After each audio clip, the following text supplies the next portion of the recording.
Good morning, everyone. I'm Sahar Ramandeep, and you're watching Rethink with Sahar. This is a show where we rethink ideas, we rethink thoughts, and try to rethink everything in a new light. So today we have among us Clete Belloc, I'm sorry, Oh, it's like Bulach, like you lock the door. Bulach. Bulach. Oh, I'm so sorry. It's okay. Clete Bulach, and he retired when he was 40 years, and that's a dream for everyone. And he's an educator. He has taught at school level, he's taught at in the higher education, and he's among us, and we'll be talking about his idea, his philosophy on education. You're welcome, Cleet. Thank you for being here. Cleet, tell me something about your career that is it has spanned in the like from school, from high school, the middle school, or and then to the high level of education to colleges and universities. So, what is the difference between a college and teaching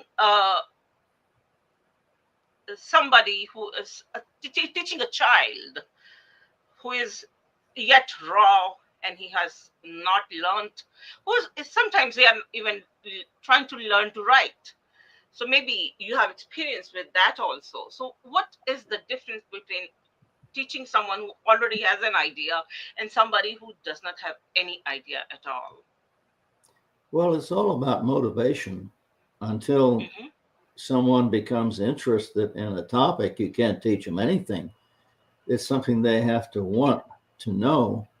And of course, my career started as a farm boy in Indiana and Hmm. the military and the eventual doctorate uh, as a teacher, as a principal, school superintendent, university Hmm. professor. Wow. The thing when it comes to teaching someone, you have to know what each child has five basic needs. Hmm. Okay, you have five needs. I have five needs. All humans have five needs. So Hmm. you have to tap into those needs. Number one, the number one need is a person who's going to be a good student has to be in a frame of mind where they feel safe, where they feel comfortable. There is no fear. Yeah. They that is a need. This need to feel safe. Okay. Hmm. In many schools today, kids go to school and they don't feel safe because they're being bullied, maybe because they don't have a lot of friends, or Hmm. maybe they're scared of the teacher. Who knows? But a lot of Wow. kids in classrooms Yes. don't feel safe. And of course, that kid is not going to learn. Then the next thing that comes along is Exactly. it's a need Hmm. that every child needs to feel like they have some control over what happens to them. That's all part of that safeness. Hmm. if they feel like they have some control, then they're going to be open to learning. If they feel like they're being controlled, they tend to resist and not be open to learning. Exactly. Okay, That's so the human nature. the third need that all humans have, and that's the same as you and me, we need to have moments of happiness in your life. If you're Beautiful. never happy, if you're not happy, that's an awful feeling. So if a kid comes to school and they don't feel safe and they don't have any control and they're not happy, wow, how are you going to teach them? Well, then you come along with the fourth need. If a kid is in school, what is their purpose for being there? Of course, the purpose is to learn. Well, a lot of kids go to Hmm. school, and I interviewed thousands of students on what do you like about school Hmm. and why do you go to school? And they says, well, they didn't like Mm-hmm. school. They just didn't like it. And then I says, well, why do you go? Because we have to. You mean you don't have any, you don't want to go? No, I don't want to go to school. So Exactly. this kid has no control. They're not happy and they're afraid. Then you come to the purpose. Why do they go to school? They have to. Mm-hmm. If that's the reason they They go to have to. school, they're Yeah. not going to school to learn. They're going because they have to go. Then you come to the fifth need, and that is caring. If the student believes the Mm. teacher, if the student believes the teacher cares about them, well, that's a relationship that they have with the teacher. But if they believe the teacher doesn't care, well, why would they want to Mm. listen to that person? And I would be listening. We don't. what if they believe that the other kids don't care about them? And many times Exactly. you have kids in school who don't have a lot of friends. So if you're a teacher, how are you going to teach this kid who believes you don't care about him, who doesn't have a reason for learning, who's afraid, Mm-hmm. who has Yeah. no control? He has no control. They've been told to go to school. They've been told where to sit. They've been told what the rules are. They've been told what to do, what to learn. And this kid has all of his five needs are not being met. You aren't going to teach them. So Uh. the situation in a schoolroom has to be, how do you create a situation where those kids' needs are being met? And that's what a good Mm. teacher does. Yeah. And as I read somewhere, I mean, it was a long time back. I remember a little bit of it. It said that present education system, it was created to for the capitalist society, for us to be disciplined enough to sit for 8 hours, straight long hours, without questioning, in at one place and do our work. We have been trained for that job market. Right. So it's not that our personalities are being developed. No, we are just uh, um, and and something in the machine, a tool in the machine that is being prepared so that the machine keeps on working, running properly. Right. Correct. I understand that. So yeah, and the way you're saying that students do not have all these needs that you have talked about, so they reinforce that point that it's not our life, we are not free, we do not have any control. It's just we are being taught to uh, to obey the system, our bosses, or whosoever is there. And what do you think we need to do about this thing, this fear, this thing of fear of control, to get out of our minds of the children? Well, when I was a teacher, I would give the kids control. And of course, the secret to being a good teacher or a leader is to Hmm. give control to the people you are leading. Well, how do you give them control without giving it up? Because a leader has Exactly. to, can't give up control. Because once you give up control, you are unable to lead. So, how do you give control to people without giving it up? Well, there are actually five ways to do that. You can give people Hmm. information just like we're doing, right? And Yeah. they hear it and they hear it and they say, oh, that's interesting. I think I'll do that. Hmm. Hmm. So, information is one way to give control, like you're doing and we are doing right now. As a teacher in Exactly. the classroom, you're giving the kids all information that they're supposed to learn, right? And they Mm-hmm. can do it or not do it, but you give them Right. control. The second Mm-hmm. thing is um, you have to be able to convince them that you know what you're talking about. In other words, they call it expertise power. Mm. Information is a form of power. Exactly. Expertise. When kids see a teacher demonstrate what they're supposed to learn, Mm-hmm. maybe give examples of it or explain it in such a way that it really sounds good, then you combine Mm-hmm. information with knowledge, with expertise. When you combine those two things together, the kid sees it, the kid hears it. Wow, they're impressed. They're It's kind of like impressed. Yes. it's kind of like if you want to learn how to swing a golf club, okay?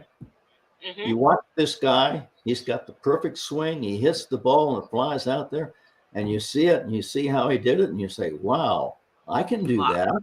I can do that. Exactly. So You have to inspire. you've got two forms of power there. Information is Mm-hmm. power. Showing Mm-hmm. people how to do things is power because they see Mm-hmm. it. Then you come to the third way Mm-hmm. of getting kids to be motivated to learn, and that is personality. We call it, Mm-hmm.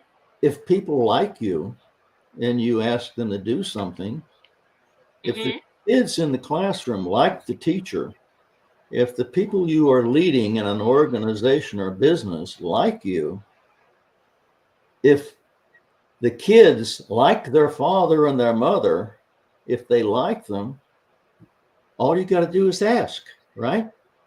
Yes. They say, oh, honey, would you do that for me? Or now listen, kids, this is what I want you to do. Teachers are all, These are two different things.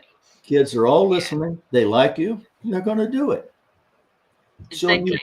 when you do that, you give them control. You just ask Mm-hmm. them, okay? So here's the third form of power, your Mm-hmm. personality. So when you Mm-hmm. ask, you can ask people to do things, you can show them how to do it, and you can give them Mm-hmm. all the information. And they see that and they say, wow, yeah, it's a no-brainer. That kid is going to do it. Or Yeah. if you're a leader of an organization and you can Mm-hmm. show your employees how to do something and they like you and you've given them all the information, just step back. They're going to do Mm-hmm. it. They're going to do it. They're gonna do it. Well, Yeah. now Oh. you come to the fourth form of power. Mm-hmm.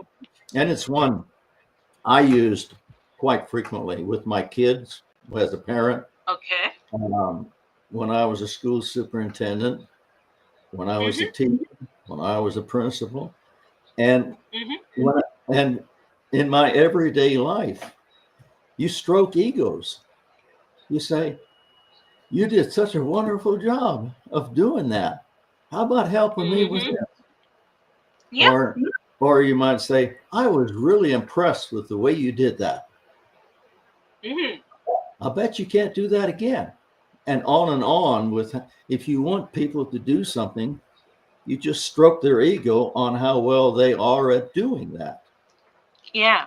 And they say, well, sure, I can do that. Yeah. Again, you give control, right? You Yeah. just stroke a person's ego. It's a, Wow. they're That's gonna, such a beautiful thing to do. And the way they say, there's a meme going on in the internet from for a long, long time, that leader is someone who leads from the back, who right. sits back and they give power to their people. Well, you see on TV when President Trump holds one of his rallies, he gets up there and he says, and Congressman so and so, he's doing such a wonderful job, and Oh, yes. he praises the various people in the audience who are helping him do his job. So he's stroking That's right. egos. He strokes egos all the Exactly. time. Yeah. That's right. Well, That's very right. it's a common tactic. So you've got now 4 ways to Yes. get people to do Eh, things. You give them information, you show them how to do it, you just ask them because they like you, and you stroke their ego. mm-hmm. And some leaders will use all 4 of those things together. And Oh, that beautiful. the person's going to do it. Now, if you add the 5th one, you Okay. are there's a no, it's impossible for the person not to do what you've asked them to do. Here's the 5th one. It's called moral power. So we got Yes. moral power, ego power, personality power, information power, and expertise power. All Mm-hmm. power, all 5 forms of power, what we call freeing forms of power. When you use those forms of power, the people are free to do it. You're not making them do it. You have given control. They're You doing it. have you have Yeah. empowered them. You've empowered them. It makes them feel good. Yes. Now, what is moral power? Yeah. Okay, it's the big one. It's the easiest one Mm-hmm. to do, and it's one that many people fail to do. In a classroom, there must be rules, right? Yes. In any organization, there are policies and rules, right? Exactly. And if you think of the Bible, there are the 10 Commandments, They are and also the rules. there are there are rules that you're supposed to follow if you're a Christian, right? Yes. Okay. So when the rules are followed, that's moral power. Mm. It's it's what is the right thing to do. That's Mm-hmm. moral power. What is the right thing to do? Well, Mm-hmm. if the kids in the classroom know what the rules are, then moral power Mm-hmm. is in place. But here's the Mm. kicker. Here's the kicker. Mm-hmm. If the rules are not their rules as well, then they're only obeying your rules. You haven't given control. So Exactly. you have to involve the people.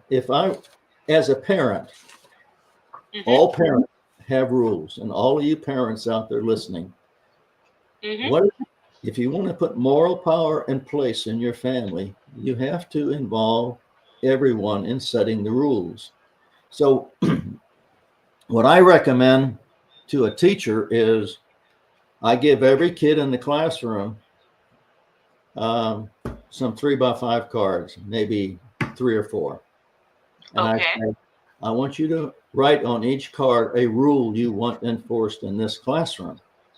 Mm-hmm. As a parent, you go to your kids and you say, guys, we need to have rules in this house. What rules do you think we ought to have? Oh, yes. Yeah, what They have rules? learned that there are rules. Yeah, ask the kids, what Yeah. do you think the rules ought to be in this house? And Mm. they'll come up with rules that are pretty much like yours. But Beautiful.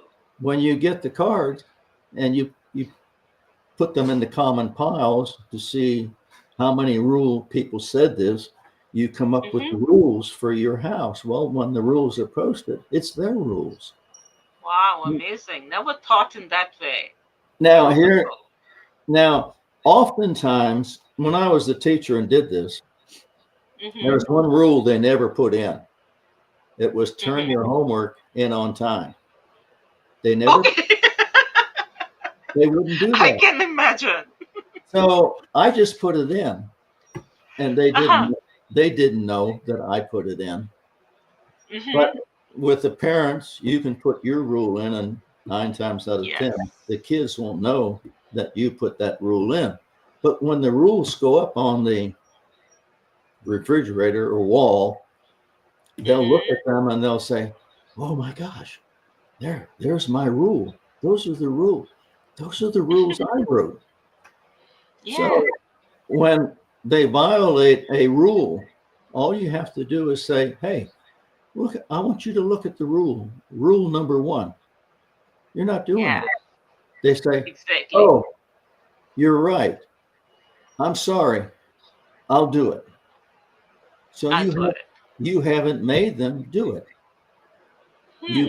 You've given them control. Now, here's the crazy thing.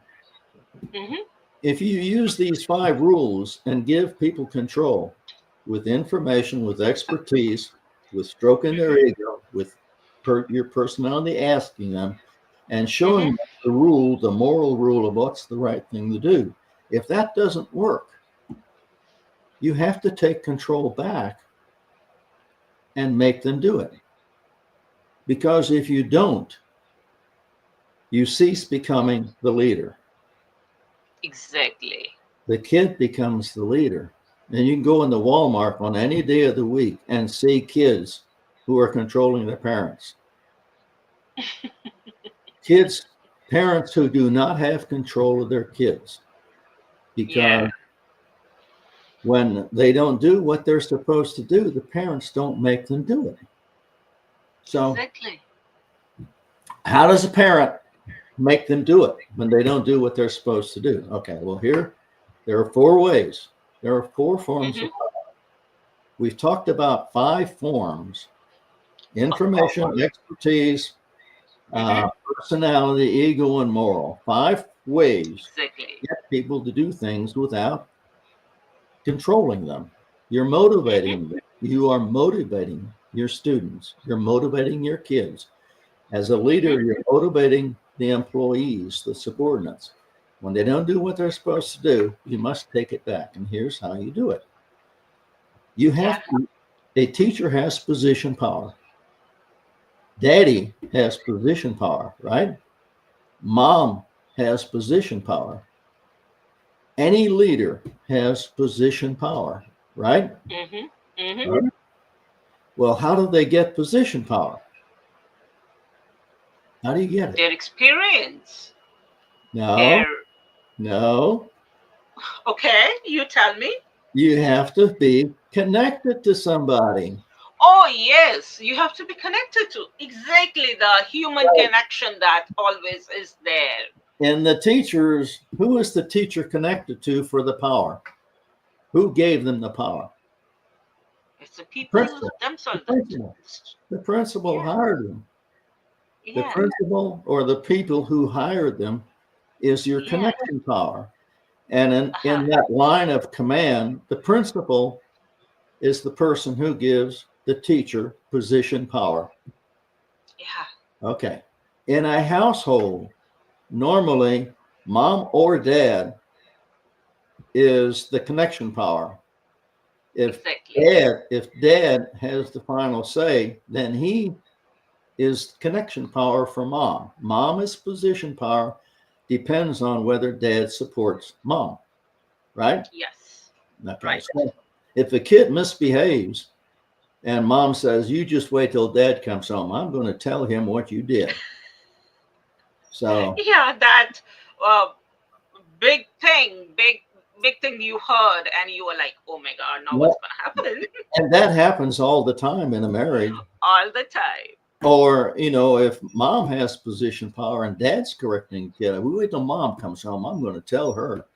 Well, when Yeah. mom comes home or dad comes home, and you tell them, and they say, oh, I don't see what's so bad about that. I did that when I was a kid. Let's just let it slide.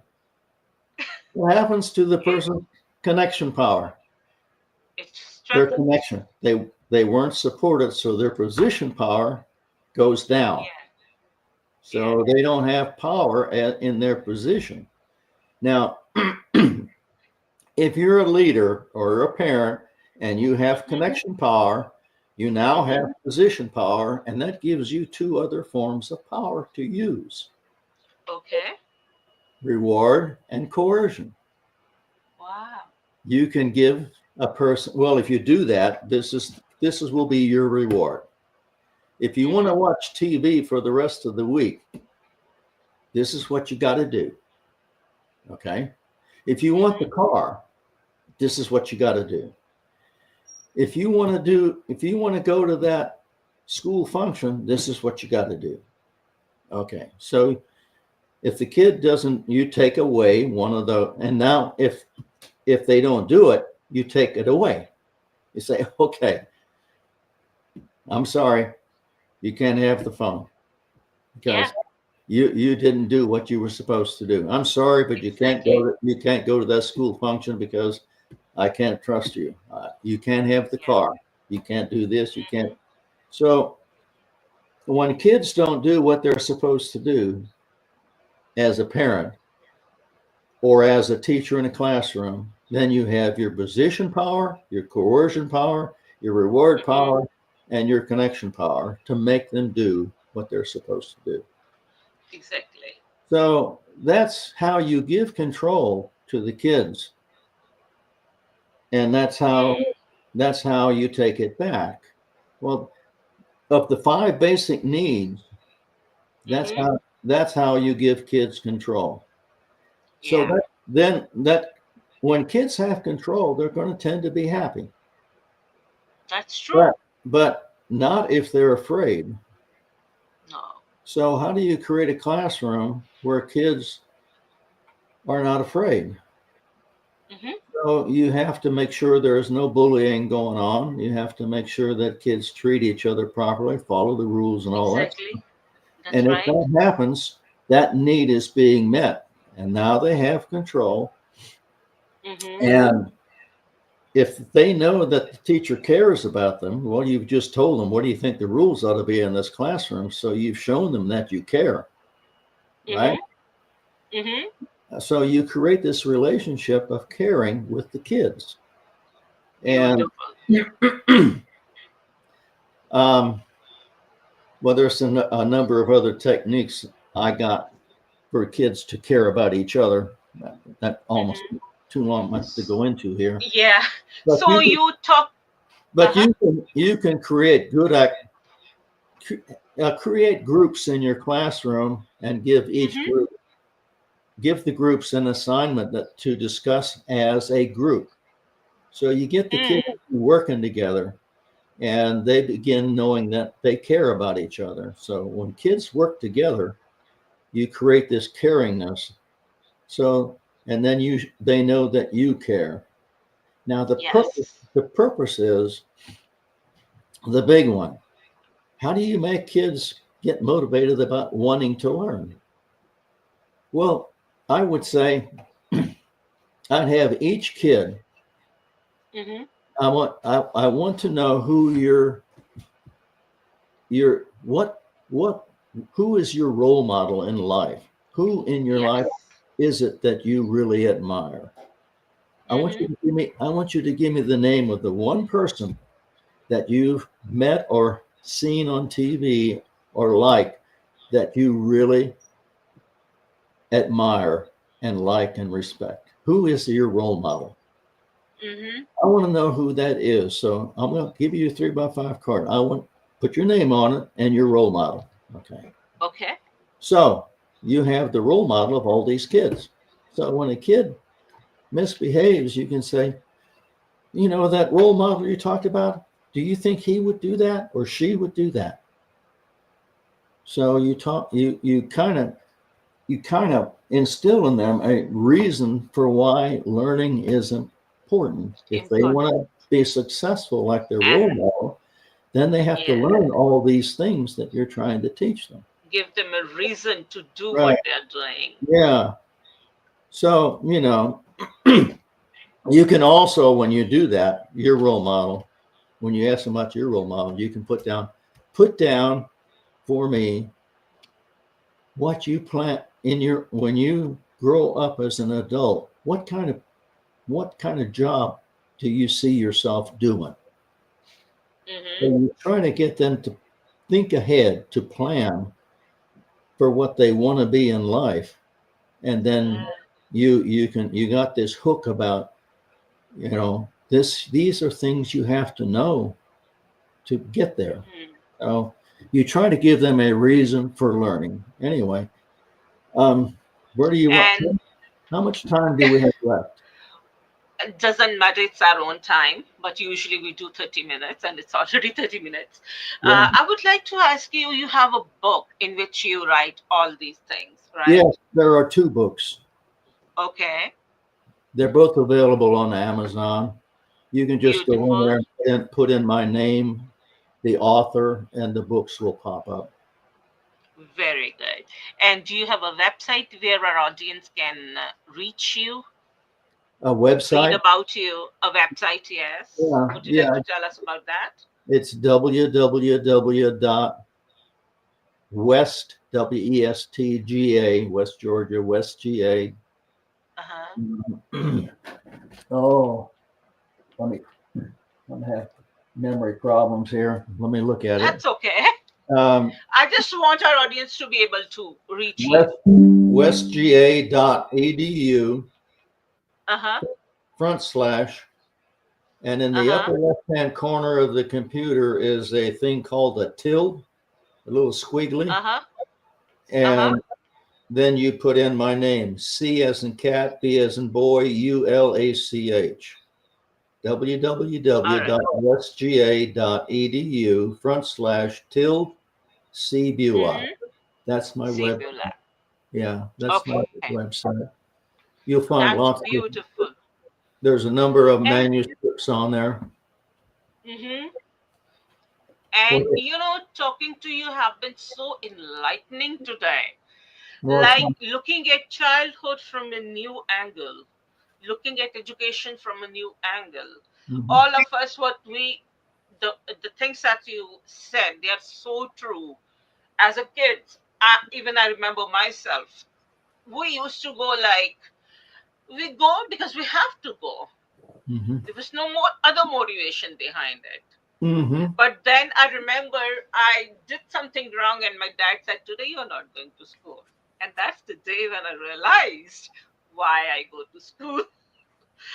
But most of us do not experience that feeling why I am going to school. Okay, I'm going to school because I have to learn alphabets, I have to learn some subjects, and then I have to pour them out when I work in the examination, and then after the school is done, into the life. That's it. that's right. there's there's no true feeling of true motivation for learning, for acquiring knowledge, and for being wise. So they are just like passing the time. Okay, that's how it is. Now a break will be a good one. We have been going to school for a long time, and now a break should be good. Then, okay, no, it's been a long break. Let's go to school. We have to pass the time. Actually, that is, and there's no internal motivation. Right. So that's what you talked about, and that's really, really interesting to know about it. How to develop that motivation from within the children's hearts, from within inside them. That's really beautiful. And thank you for being with us. And Well, any final message I'm sorry, thank you, Sahar. and a message you would like to give to our audience, especially the youth. What do you want to say that to them as a teacher, as a guide, as a mentor? What would you like to tell them?